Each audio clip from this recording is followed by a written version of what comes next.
Assalomu alaykum Bag'dod uy bozor kuzatuvchilari, mana yangisi chiqdi arzoniga, so'ragalarga markazda. Bomba desak hamma bomba deb boryapti. Shokoladi chiqdi mana, zo'ri. Mana kirganimizda mana shu xonadonimiz. Mana ko'rinishi, bu holati. Hozir hamma holatlarni ko'rsatib aytamiz. Mana bitta xonasi tayyor. Yashagani. Kattagina mana zali. Mana holati. Bir uy, bir oshxonasi bor. Mana oshxonasi. Mana hammomi, sanuzeli. Mana o'choqxonasi.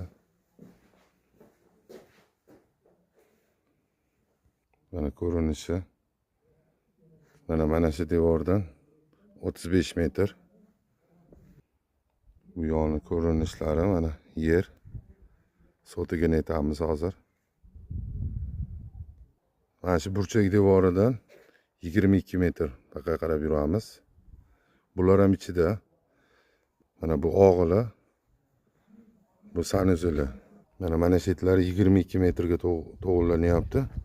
Mana ko'rinishlari. Mana shu yerdan hovlisini yarmini beradi, sotadi. Mana ko'rinishi hovlisini. Mana shu 3-daraxtga to'g'ri kelyapti. Mana shunga to'g'ri kelyapti. Gaz, suv, svet mavjud. Bu yerda dokumentli joyida. Mana orqa tomon ko'rinishi. Korobka 4 burchak. Nima deysiz bola endi? Mana shu o'rtadan bo'linadi. Bag'i 4 metr, bag'i 4 metr. Bir xilda bo'ladi, devor tortaveradi, to'g'ri qilib turib. Bir xilda bo'linadi.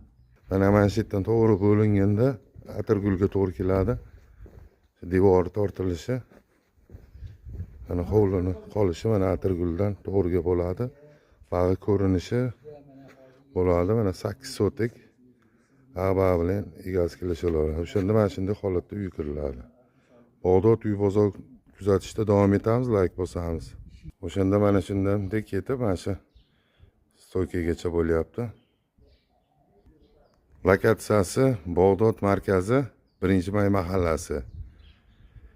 Kelib, xohlasalang ko'rasizlar, xohlasalang telefon qilasizlar. Narxini ham shu egasi bilan gaplashib bemalol mana joy hamma yog'i bor. Bemalol telefon qilib gaplasha olasizlar.